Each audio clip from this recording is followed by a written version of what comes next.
So let's talk about the most recent choice made by Vladimir Putin. The choice to invade Ukraine, or to escalate the invasion of Ukraine on February 24th, 2022. Now we're a few months removed from that initial decision. Why do you think he did it? What are the errors in understanding the situation, in calculating the outcomes, and everything else about this decision, in your view? Yeah, Lex, when a war doesn't go well, it looks like lunacy to have launched it in the first place. Does it ever go well? War never goes according to plan. All war is based upon miscalculation, but not everybody is punished for their miscalculation. All aggressive war, we're talking about, not defensive war, is based upon miscalculation. But you can adjust, you can recalibrate. You know, when you're driving down the road and that very annoying voice is telling you in 1,000 uh, uh, uh, feet, make a right, Yeah. and you fail to make a right, Yeah. it recalibrates, right? Yeah. It tells you, okay, now, go turn around or U-turn or make a left. Or, it doesn't say you're an idiot and turn around and make a U-turn, but it does recalibrate. So you can miscalculate, and the problem is not the miscalculation usually, it's the failure to do that adjustment, right? People I know who are hedge fund traders, I asked them, what's your favorite trade? And the line from them all, and this is a cliche, is my favorite trade is when I made a mistake, but I got out early before all the carnage. So their favorite trade is not when they made some brilliant choice, but it's when they miscalculated, but they reduced the consequences of their miscalculation by recalibrating quickly, right? So let's talk about the calculation and miscalculation of February.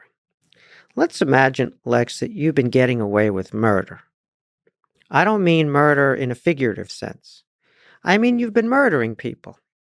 You've been murdering them domestically, and you've been murdering them all across Europe. And you've been murdering them not just with, for example, a car accident, a staged car accident, or using a handgun. You use Novichok, or you use some other internationally outlawed chemical weapon. And let's imagine that you did it and nothing happened to you. It wasn't like you were removed from power. It wasn't like you paid a personal price. Sure, maybe there was some sanctions on your economy, but you didn't pay the price of those sanctions. Little people paid the price of those sanctions. Other people in your country paid the price. Let's imagine not only were you murdering people literally, but you decided to entice the idiotic ruler of Georgia into a provocation that you could then invade the country. And you invaded the country and you bit off these territories, Abkhazia and South Ossetia. And what price did you pay for that? And then you decided, I think I'll now invade Crimea and forcibly annex Crimea.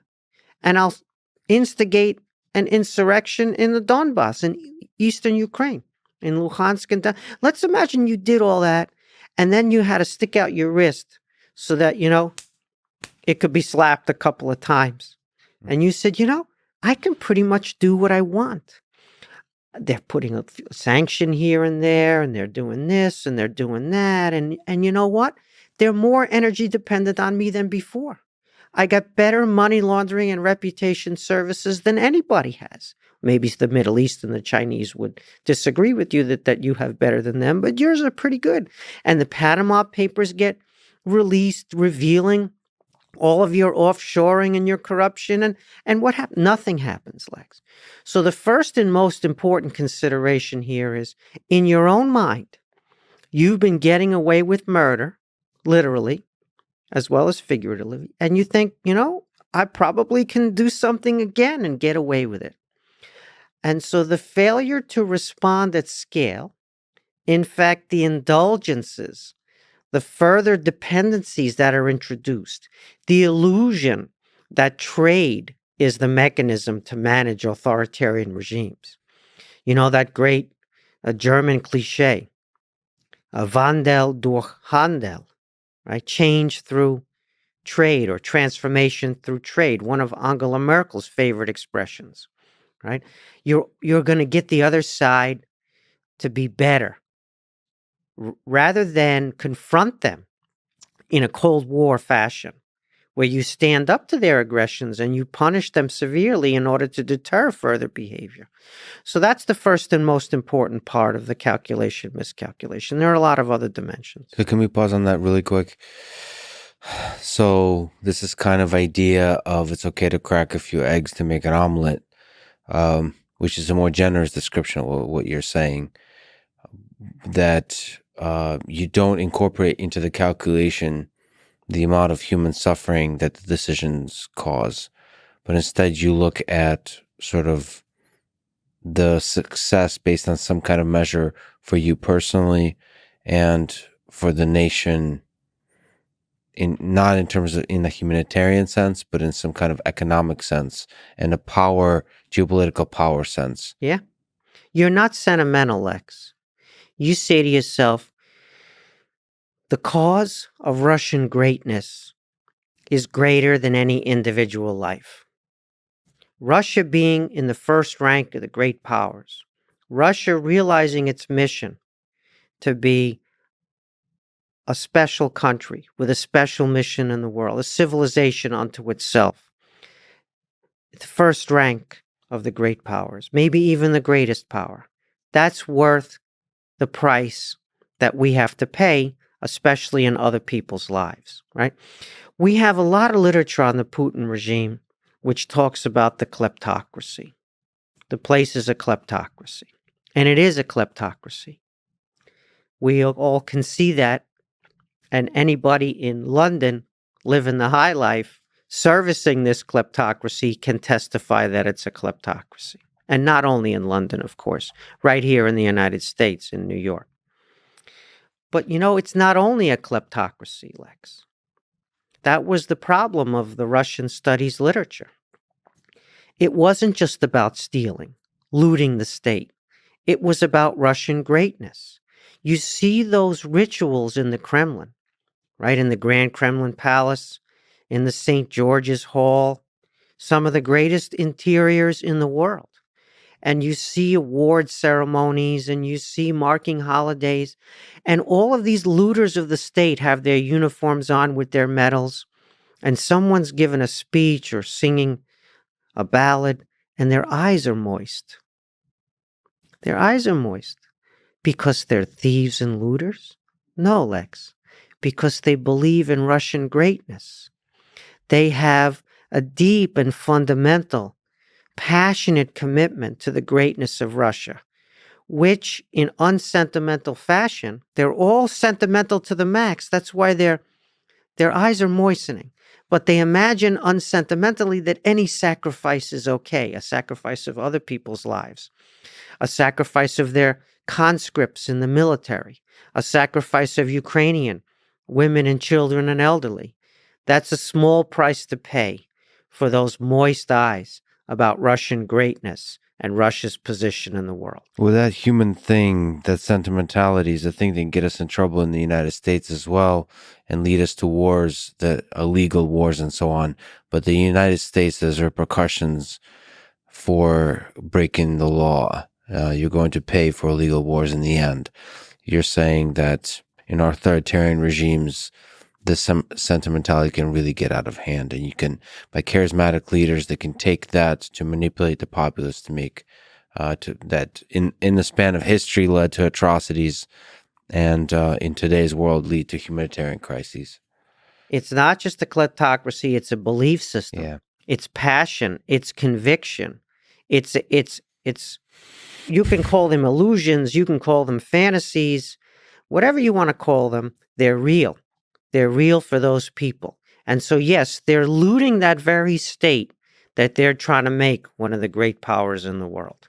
And they resent the fact that the West doesn't acknowledge them as one of those great powers. And they resent that the West is more powerful. People talk about how Putin doesn't understand the world and that he gets really bad information.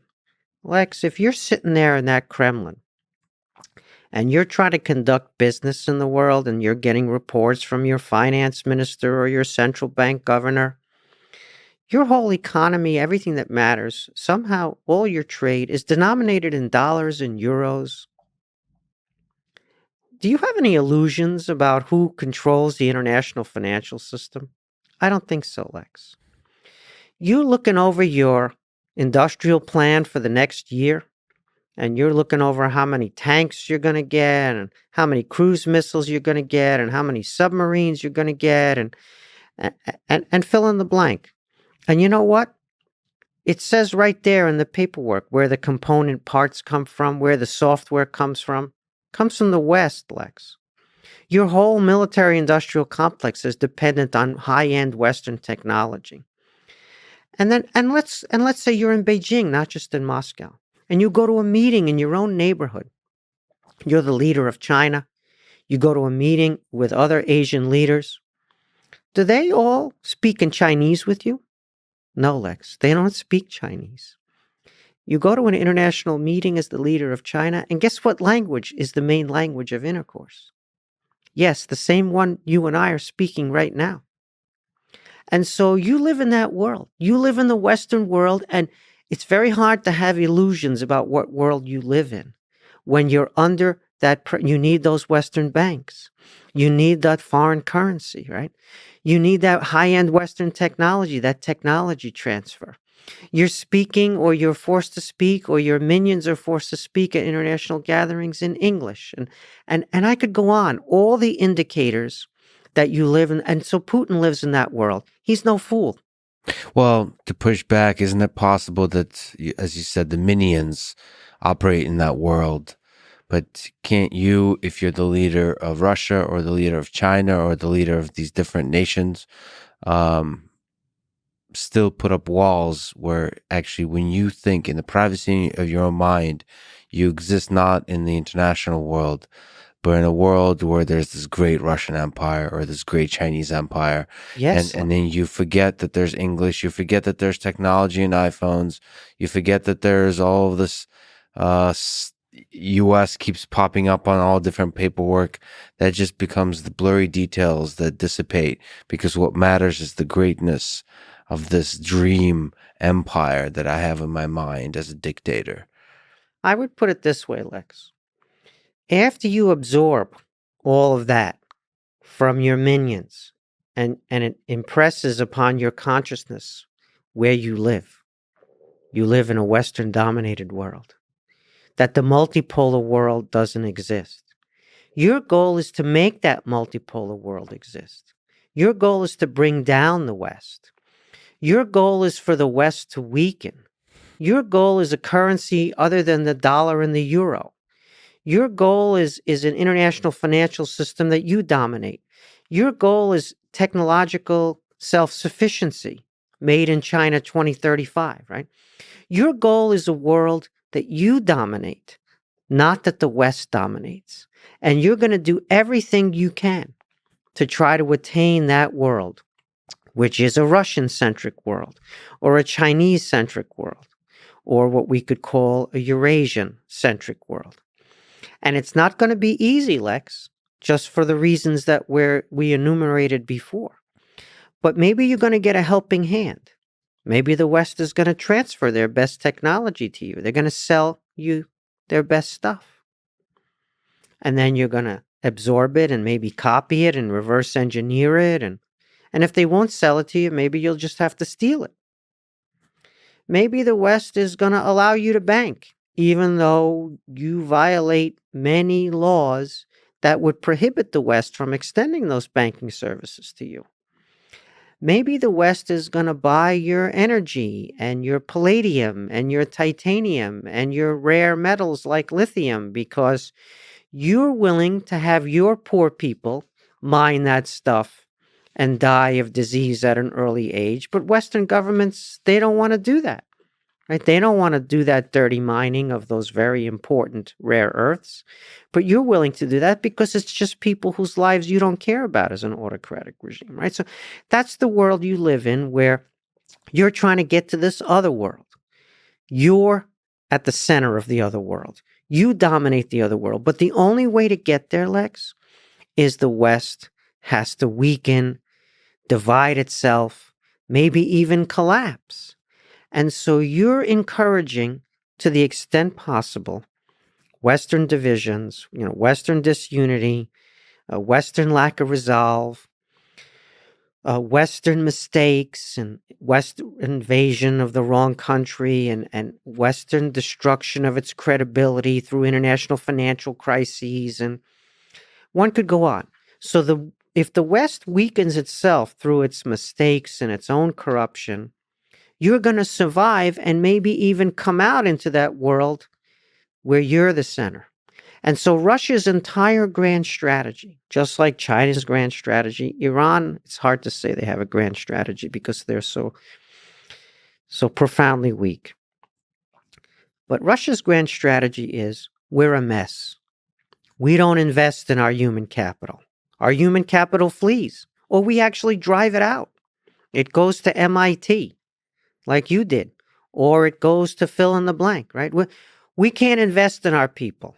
Our healthcare is terrible. Our education system is in decline. We don't build infrastructure, Lex. We don't improve our governance. We don't invest in those attributes of modern power that make the West powerful. We can't, because when we try, the money is stolen.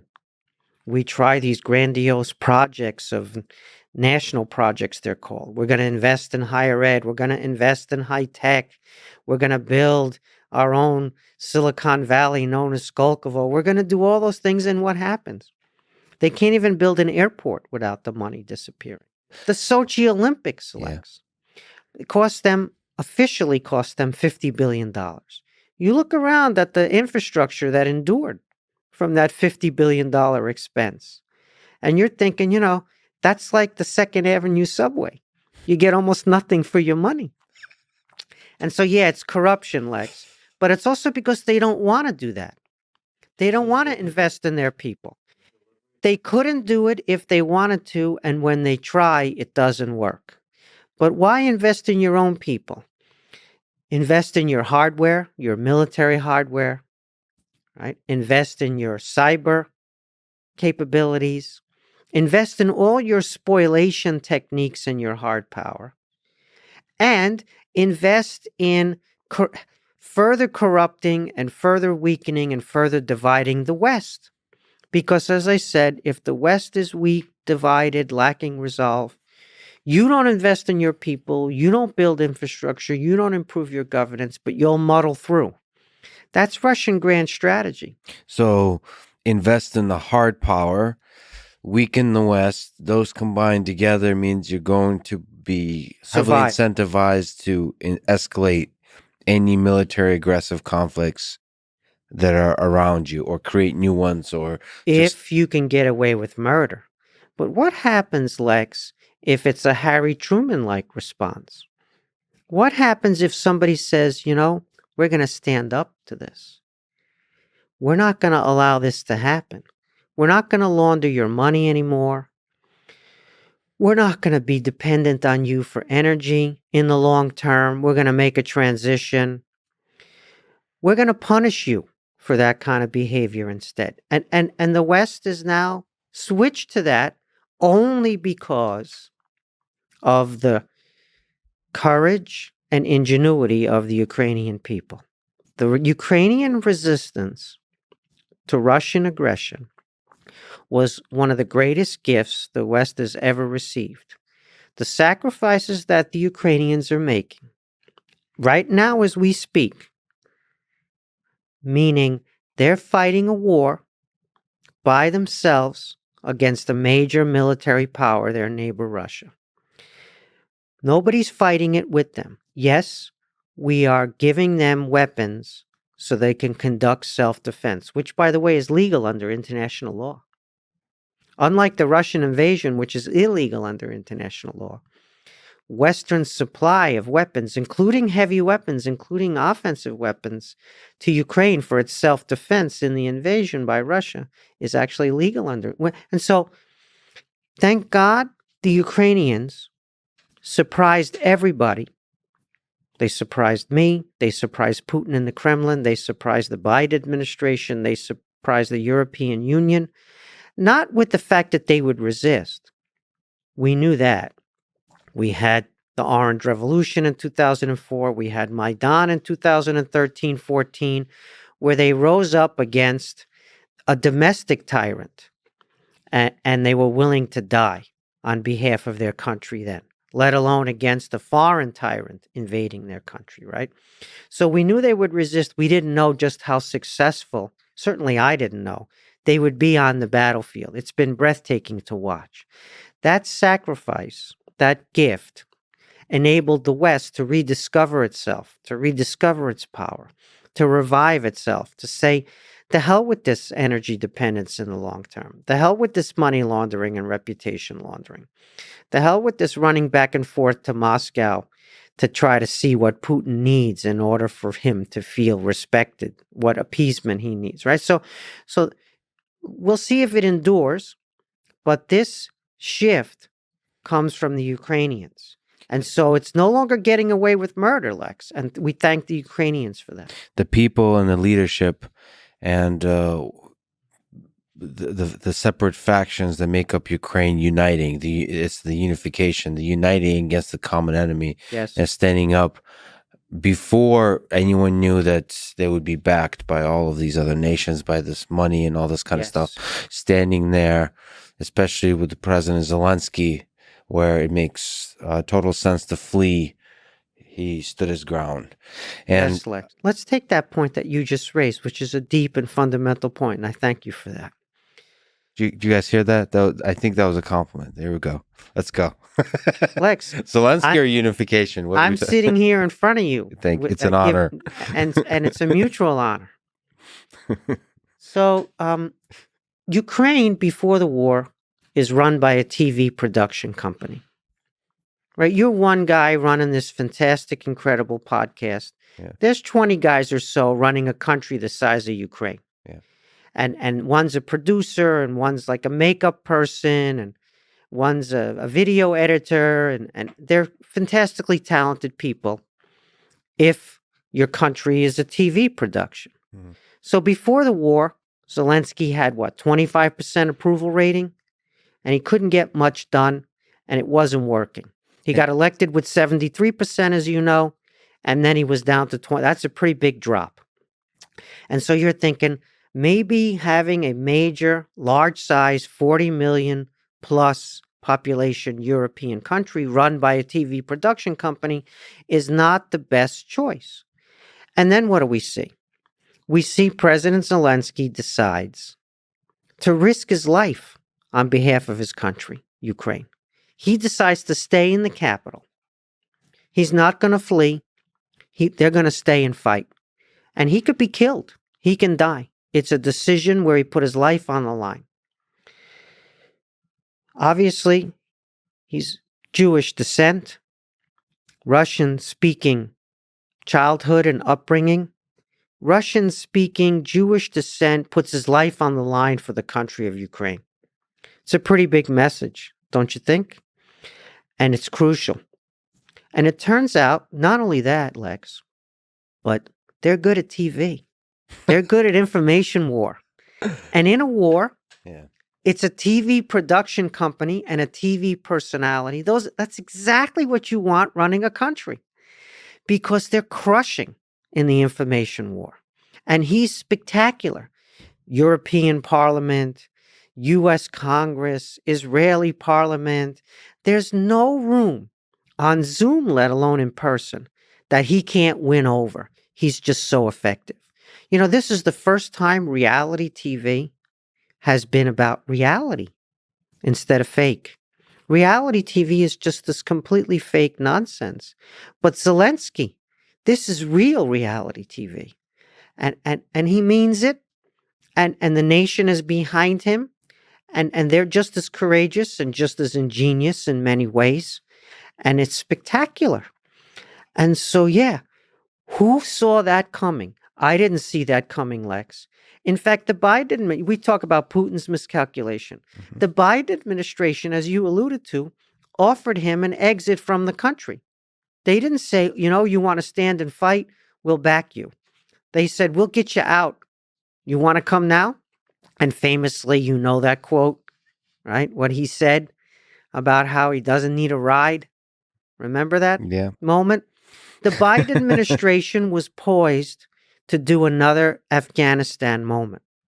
That ignominious exit from Afghanistan was almost what happened in Ukraine when the Biden administration offered him that ride out of there. And fortunately, he declined and helped rally, and the people from below also rallied to stop the invader without the presidency and without the government in Ukraine, saving the Biden administration and the European leaders who latched on. Fortunately, they had the presence of mind to latch on to this gift, this bravery and ingeniousness of Zelensky and the rest of the Ukrainians, and flipped and decided to support Ukraine's resistance, first with 5,000 helmets only, as the Germans initially promised, and now with really heavy weapons.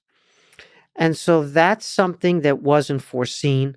I certainly didn't foresee that. I foresaw the Ukrainian society being courageous and resisting, but I didn't foresee a television production company being exactly what you want to run a country in a war, a president, Zelensky, willing to sacrifice, lay down his life, and rallying others in the country to do that. And then the country being so effective, not just at courage, but at battlefield resistance to the Russian invasion. So I stand corrected by the Ukrainians, and I'm ecstatic that I was wrong, that I was proven wrong. And like I said, there's clear factions of the West and the East of Ukraine. And here's a person that, like you said, was in the high 20s, low 30s percentage approval in the country before the war, and now was able to use... He's in the 90s now. In the 90s. He's in the 90% approval rating. I mean, I think they stopped doing the polling. Once he hit 91% or whatever it was in the previous poll, I think they all understood that for now they didn't need any more polling, that it's pretty clear the nation. So 25% to 90-something percent. And just like the 25% was deserved, the 90-something percent is also deserved, fully deserved. And the question is how that all stabilizes. It feels like this set of events, I may be paying attention to Twitter too much, which is a concern of mine, whether the change I see is just surface level or deep level. But it seems like we're in a new world. That something dramatic has shifted. That this power that's rooted, in your study, of the 20th century, it's so deeply rooted in history. There's this power center of the world is now has been shaken by this event, and how that changes the world is unclear. It's unclear what lesson China learns from watching this, what lesson India learns from watching this. Both nations, as far as you can get polls about Chinese population, but both nations are largely in support of Putin. So Russia, India, and China are still supporting of Putin quietly. I would maybe elaborate a little bit on that point, Lex. I think you're right. The feeling that we're in an inflection moment, an inflection point, I think that's widespread. And I think it's widespread for good reason. We might be. But I also share your, let's say, modesty about where it's going and how hard it is to predict where this might go. It's only an inflection point if the trends continue, right? If the trends endure. There are plenty of non-inflection points. After 9/11, the whole world rallied around the United States after it was attacked, after the bombing of the towers here in New York City and the hitting of the Pentagon. And that didn't last. And it was not really an inflection point, was it? It felt like it might be, but it wasn't. And so this is not a comparable moment in terms of what happened. but it has the feeling that it might be a watershed. And maybe we'll squander it the way we squandered the post 9/11 rallying around the United States. Maybe we'll actually consolidate it and it'll endure, or maybe it'll endure despite ourselves. And we can't tell and we can't know yet. And it depends in part on what we do and what we don't do. But here's a few things that we understand already. The idea that the West was in decline and that the rest of the world had risen and was more powerful and that we lived in a multipolar world, that turns out to be empirically false. It's not true. I mean, it's just factually not true. There are no major, important multinational institutions, organizations that are run on behalf of or led by a South African, a Nigerian, a person from India. Even the Chinese don't run these institutions. They would like to, and they're trying, but they don't. And so whatever you pick, the IMF, the World Bank, the Federal Reserve, which is the most powerful multinational institution, which is actually only a domestic institution and doesn't have a legal mandate to act multilaterally, but does. It's got the most power of any institution in the world. NATO, the bilateral alliances that the U.S. has up and down Asia. What organizations that have tremendous leverage on the international system, on the international order, are non-Western? The UN is the most encompassing. And of course, we know that it has 5 members of the Security Council with a veto, one of which is Russia, one of which is China, and the others are the US, Britain, and France, not India, not South Africa, not Indonesia, not all of these other countries where the people live, right? The bulk of the population of the world, and where the population is growing, like on the African continent. So it's not a multipolar world. We talked already about the international financial system. That's Western, not multipolar. We talked about the U.S. military and NATO, or we could talk about the Japanese military, which is just very formidable, enormous number of platforms. Even the Australian military we could talk about, Lex, right? And so it's a Western-dominated world. And the West, remember, is not a geographic concept. It is an institutional and values club. The Japanese are not European, but they're Western. Just like Russia is European, but not Western. Because European is a cultural category, and Western is an institutional category, where you have rule of law and separation of powers and free and open public sphere and dynamic open market economy. Okay. And then we have another thing which is pretty clear. The West is powerfully resented, powerfully envied, and admired simultaneously. P.J. O'Rourke, the comedian who died this year, fantastic. It was a big loss for the culture. He said there are 2 things that are always characteristic of any American embassy abroad. One is a political protest outside, and the other is the longest line you've ever seen for visas. And those things are true simultaneously. And that's the world we live in, meaning that non-Western countries envy and admire the West, but they also resent the power of the West.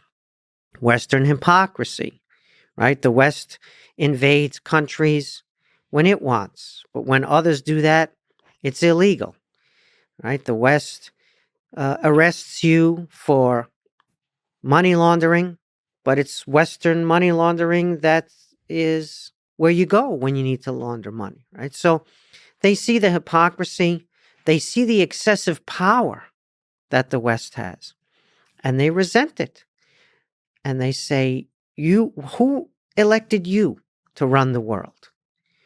We have 1 billion plus people, or we have 200 plus million people, And we don't have a say. You're the self-appointed guardians of our world. Who did that? And so it's incumbent on the West not only to remember the power that it has, but also to exercise that power legally and with restraint, and also to think about how it can expand institutions to be more encompassing so that other parts of the world are not on the outside being dictated to, but instead are on the inside. Too often, right, Western power is not consultative in a decision-making fashion. It's consultative after the fact. Okay, we got together in the EU, or we got together in NATO, or we got together at the Federal Reserve, and here's our decision. Mhm. And we're announcing it today. And so your economy gets destroyed because the Federal Reserve decides it has to raise interest rates. Or you now go into default. You can't pay your debt because Western banks lent you money, and now the West has changed interest rates or other considerations, and you're in big trouble now. And so this is something which we fail to address. It's very hard to address. It's very hard to reform international institutions. It's very hard to share power. It's very hard to acknowledge that you have too much power, and that maybe having too much power is not good, not only for the rest of the world, but for yourself. And so it's great to rediscover the West and rediscover its values and rediscover its authority and credibility and power. But that's not sufficient. So we know this now. We know that the rest of the world is not necessarily jumping on the Western bandwagon, right, to condemn Russia for its actions, because the West can do things like sanction your central bank, take away your reserves, deny you technology. It pretty much can do whatever it wants. And it can say that it's legal, and it can go through various mechanisms, and it can freeze your property. And you say to yourself, should anybody have that much power? And when do they come after me?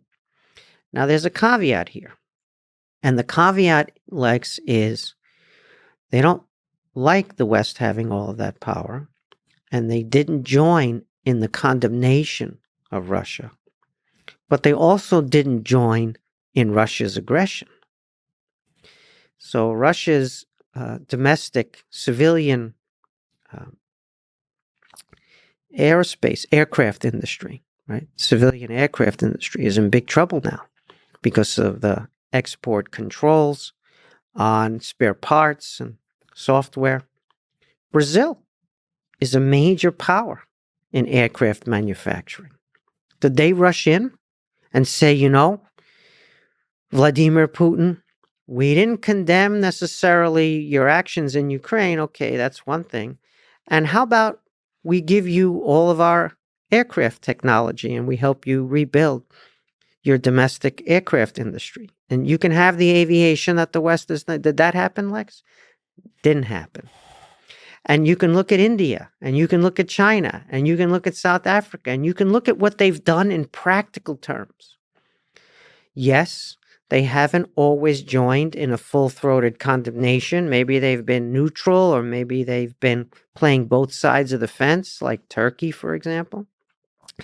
But are they rushing in to join Russia, to join Russia's aggression, to supply? And the answer is no. And the answer is no for two reasons. One, they actually don't want to be party to that. And two, they understand that Western power. And they don't want to be on the receiving end by crossing the West and then getting caught up in a sanctions regime or worse.